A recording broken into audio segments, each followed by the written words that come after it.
Coming up on the Paw Report, Dr. Chad Ely from the Effingham Veterinary Clinic is back, this time to teach us about arthritis and orthopedic care for our pets. I think there's definitely some info in there that we can use, guys, right? Yeah, definitely. Stay tuned, that's next on the Paw Report.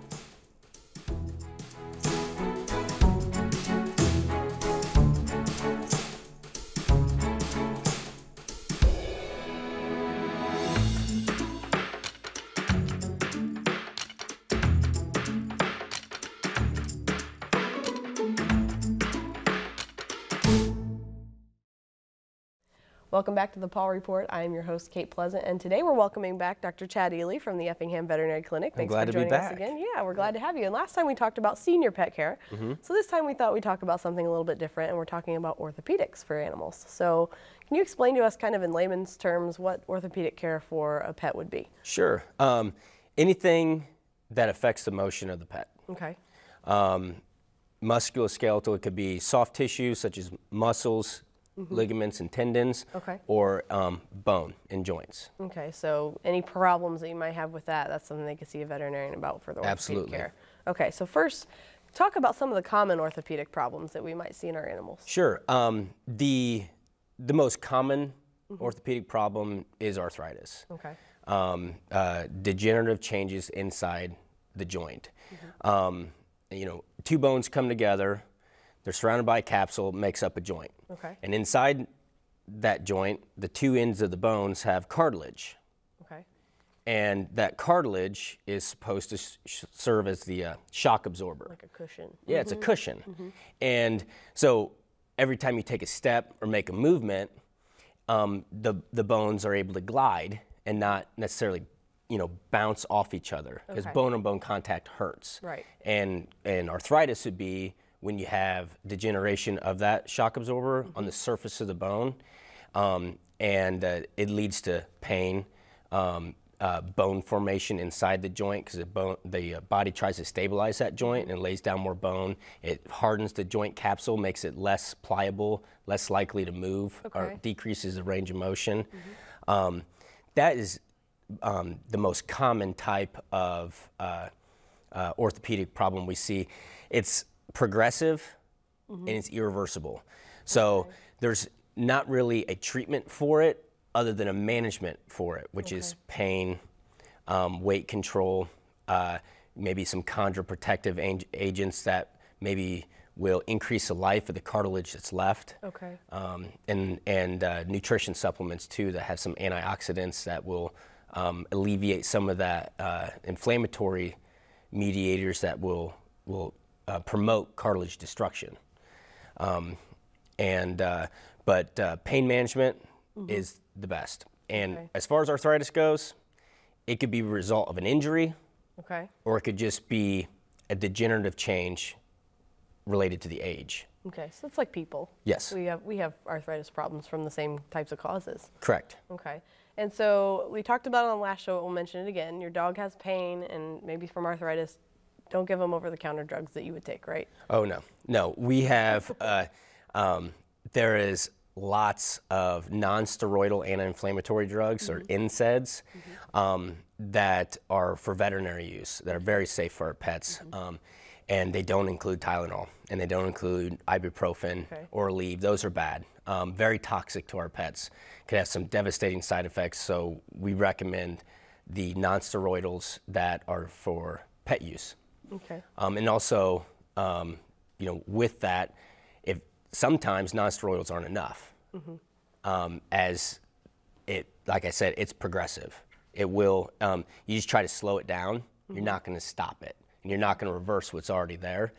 And so as it progresses, we, you know, customize that treatment to maybe add an additional pain medicine that won't have bad side effects using the two pain medicines together, as well as supplements and, you know, other things such as the food I was talking about. Okay, so really, you know, early detection would be your best defense for this kind of thing, you know, because you said it's irreversible? Yes, it is. Early detection, the first common signs are it's slow to rise. The dog's, it's slower to get up, you know. Doesn't want to use the stairs as much. Hesitates when he gets to the stairs. And doesn't play, just general slowing down. Okay, just like people. Yep. We slow down. Sometimes we hurt too, you know, in the mornings, things like that. Are there things that can result from injuries? Are there common injuries to the animals? Yes, we see lots of injuries. And one of the most common orthopedic procedures that I perform is an injury to, in humans, it'd be an ACL. Okay. I mean, if you watch a football game, you're going to hear something about a Somebody's football player ACL. hurting an ACL. And what is that in layman's terms for people that aren't ACL familiar? is a ligament inside the knee. In dogs, it's the CCL. Okay. It's the same ligament. We'll just call it the cruciate ligament. Anterior cruciate ligament or cranial cruciate ligament. Okay. Let's call it the cruciate. The cruciate ligament is inside the knee. The purpose of the cruciate ligament is to prevent hyperextension or, you know, bending it too far. Okay. Prevent twisting, and also prevents the shin bone from moving forward away from the thigh bone. Okay, so it's really a stabilizing agent. It absolutely. Okay. And it's very common for for an injury to the back leg to tear that ligament, just like, you know, in humans or football players or whatever. That's a very common one. Outside of the normal bumps, bruises, you know, sprains, strains, muscle pulls, you know, things like that. That's very, very common. And, you know, rest and anti-inflammatories takes care of those. But as far as an orthopedic procedure, one of the most common ones we do is repair that cruciate ligament. Okay, so you can do that in an animal. And, you know, can you keep an animal off that? Because I assume that's the kind of thing that has to help them heal. Oh, yeah. Actually, the only solution to tearing a cruciate ligament is surgery. Okay. Now, if you have a dog that's less than 10 kilograms or a small dog, not very much weight, on a daily basis, they're lightweight, they don't carry as much weight, they might get away with a torn cruciate ligament and not having progressive crippling arthritis. Okay. But a bigger dog, the only solution is surgery. Otherwise, we're going to get rapid progression of arthritis from an unstable joint. It's really painful, and eventually they'll be three-legged lame or just walking on three legs. Okay. So the cruciate ligament surgery is the only repair for a torn cruciate. Okay. And I do them fairly frequently for probably one a week at least. Really? Okay. And is there like a specific breed or anything like that that you do them a lot on? You know, I know a lot of boxers. It seems like boxers tear that ligament a lot. You know, boxers and pit bulls and some Rottweilers, they kind of fall in that.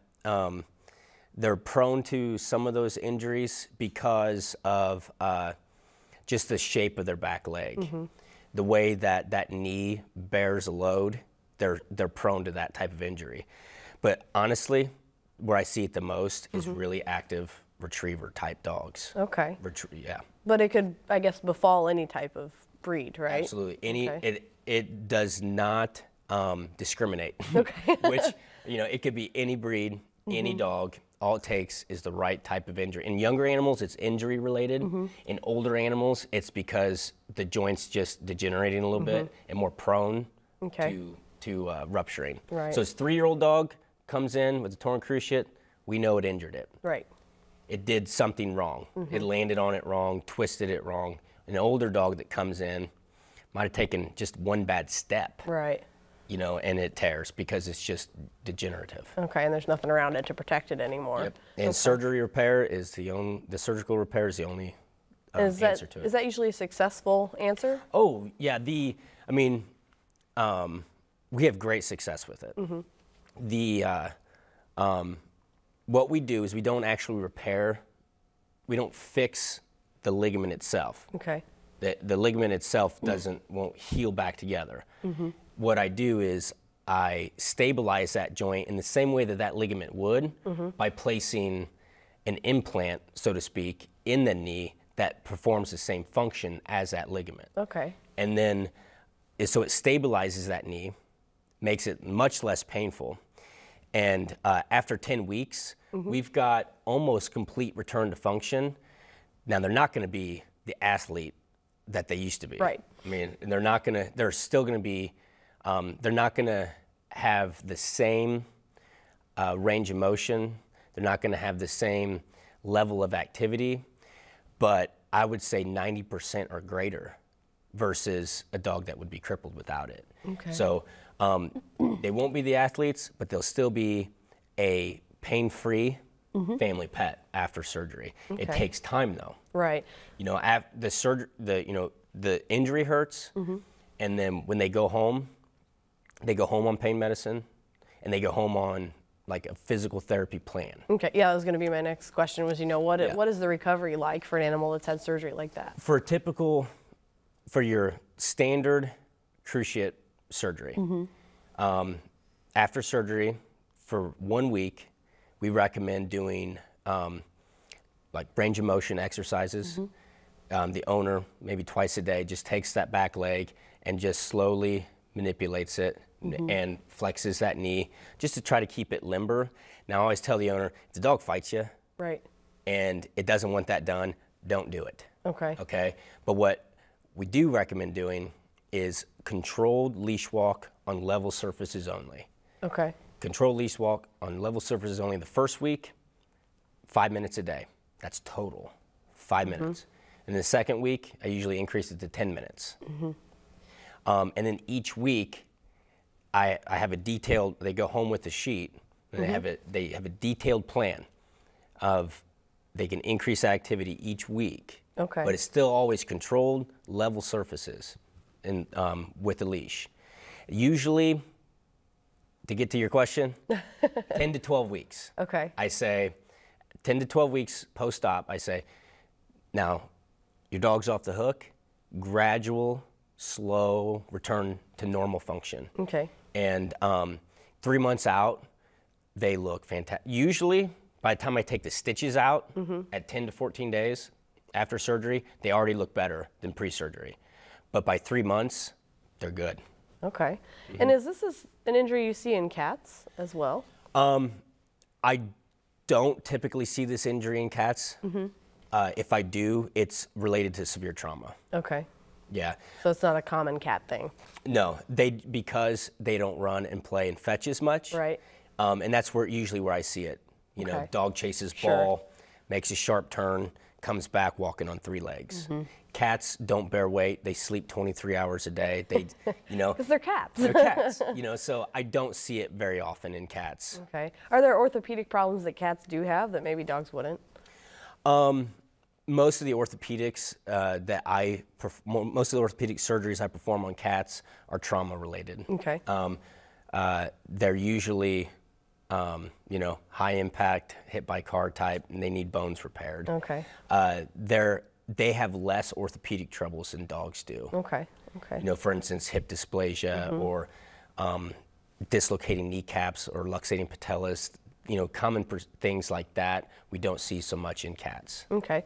What about, you mentioned, you know, broken bones and things like that. What about broken bones in your pets? How can you tell they have one, and then what is the procedure to go about fixing that? Sure. A dog with a broken bone or a cat with a broken bone versus a strain, when they come into the exam room, a fractured bone, they almost never bear weight on it. They'll carry it. Okay. They will carry it versus a sprain or a strain. They might just toe touch. So kind of or hobble. Limp. Yeah. They usually carry it. Much more painful. The pain level is much higher. It might be obviously unstable. You look at it and it's unstable, or it might not be and requires an X-ray. Okay. An X-ray is it's a slam dunk on X-ray. You know. Right. And depending on the fracture, you can do just what they call external coaptation, which is a fancy word for casting it. Okay, that is a very fancy word for that. Splint or cast for a lot of fractures. But some fractures do require surgery. It just depends on the bone and the type of fracture that there is. Okay. And is it usually trauma related there too? These breaks Always. And fractures are always trauma related? Always. Okay. Yep. So it's not, you know, one of those things where they just get older and bones start breaking? No. Usually, if that's the case, there's a very severe underlying condition Okay. that's affecting the metabolism inside the bone. Okay. That would for a bone to just become frail and break. Mm-hmm. What are some of the other procedures you perform as far as orthopedics in animals go? Sure. In some dogs with hip dysplasia. Mm-hmm. Hip dysplasia is a poor development of the hip joint, and the hip joint is formed by the pelvis and our thigh bone. Okay. Right, and the thigh bone on the end of it is the head of the femur, which is like a ball, and our pelvis is the socket. Okay. Okay, and so they fit together really tight, and there's not much room for play. But in dogs with hip dysplasia, it's kind of loose and sloppy. I see. So it rolls around in there. Rolls around in there, and it's unstable, and it's almost like the knee is, or the hip is partially dislocated all the time. Okay. Okay. That would cause them to probably walk differently or have trouble with standing up. Correct. Hind limb pain is the first sign. Diagnose it with X-ray. Okay. And depending on the dog's pain level, you would choose either conservative treatment with pain management or surgical treatment. Okay. Surgical treatment, I do a femoral head and neck osteotomy, where I actually take the ball out. Wow. And and what happens is the muscles around that joint compensate. Okay. And form a joint. So you take the ball out, and there's no more bone on bone rubbing. That's the painful part. That's what causes all the arthritis and the bony changes. Okay. You remove that, and then the muscles around it form like a false joint and stabilize that joint. They won't be athletes, but they're going to be a family pet that's pain-free. Okay. So there is something you can do for hip dysplasia. A lot of people think, I'm gonna the dog has it, I can't fix it, they're gonna have to be put to sleep. And in an orthopedic, maybe going to U of I, they could do a total hip replacement. But at my practice, we do femoral head and neck osteotomies and have very good success with them. And is that kind of a common practice? Is it becoming more common? Depends on the patient and the owner's wishes. Okay. But it is pretty common. Okay. And what are some options for pain management? If you have an animal that has a condition that's, going to be permanent, like the arthritis, you said that's not really reversible. What are the options for pain management?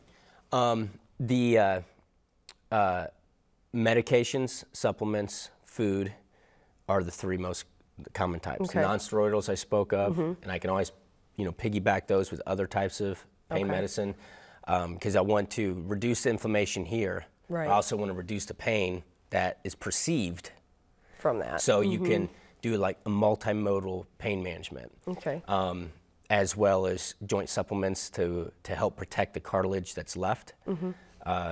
And of course, weight management and prescription foods. Okay. Because obviously having an overweight animal is going to stress that situation more. The more weight that they have to bear, the harder it is for them to do normal daily activities. Okay, let's talk about weight for a minute since we're kind of on that subject. A lot of people say, I've got this fat cat, and they're kind of proud of this big fat cat, but I have to assume that there's health concerns that come along with even for just cats. Oh, sure.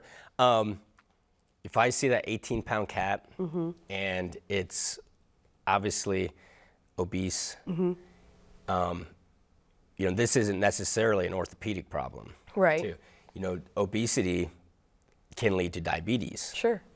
Okay. Which is a condition for animals, not just people. Absolutely. A lot of times we don't think about that, I think. Yeah, and in a cat, if I have an obese cat, I don't know if I've ever diagnosed diabetes in a cat that wasn't obese. Okay. So that would be probably the most common type of outside of orthopedics, most common medical condition related to obesity. Okay. And so, I've got to assume too that it becomes portion control type of things, or maybe nutritional adjustments. I start with portion control. Okay. Portion control and being diligent about the treats available. And then treats is something I never really think of, I guess, but of course that can make a difference. And so many of our owners spoil them. Oh, yeah. So it's hard to get past that. And then there's prescription foods that actually the dog gets or dog or cat gets satiated or feels full. Okay. But it actually helps reduce body weight. Okay. They get all the nutrition they need. They feel full, but it helps lose weight. What do people do about, you know, because I know you can leash walk a cat, but most people don't, and cats don't really like it, from what I understand. So what do you do about a fat cat that maybe needs exercise? Yeah, the laser pointer. Really? Laser pointer. Okay. Just kind of, you know, have them chase that around. Would be a very, very common tool to use to help increase activity in the cat. Because cats, they got a mind of their own. You're not going to tell cat anything. Get on a leash. Yeah, that's not going to happen. So you try to provoke the cat Okay. into activity. Okay, so active play Yes. with a cat, you maybe have to think about that a little more than Yep. just letting him wander around like you would in the house normally. Correct. Okay. I guess same thing with dogs. You could, you know, get them out, leash Play walk ball. them a little more, Yeah, play if ball. they're interested in that, do that. Okay, so really, whatever you can get your pet to do to get moving, just Absolutely. like people. Sometimes Yeah. we need to get out and move. So, Sure. All right. Well, Dr. Chad Ely from Effingham Veterinary Clinic, we thank you for coming on and talking about orthopedics today, and look forward to having you back sometime. Great, thank you. Thank you. If you're a veterinarian, trainer, groomer, specialist, rescue organization, or shelter that would like to partner with the Paw Report by providing expert guests for the show or animals to be featured on our Adoptable Pets segment, please contact us by emailing kfpleasant@eiu.edu or call 581-6960. Or if you have a topic you'd like to see on the show or questions for our experts, contact us with those too.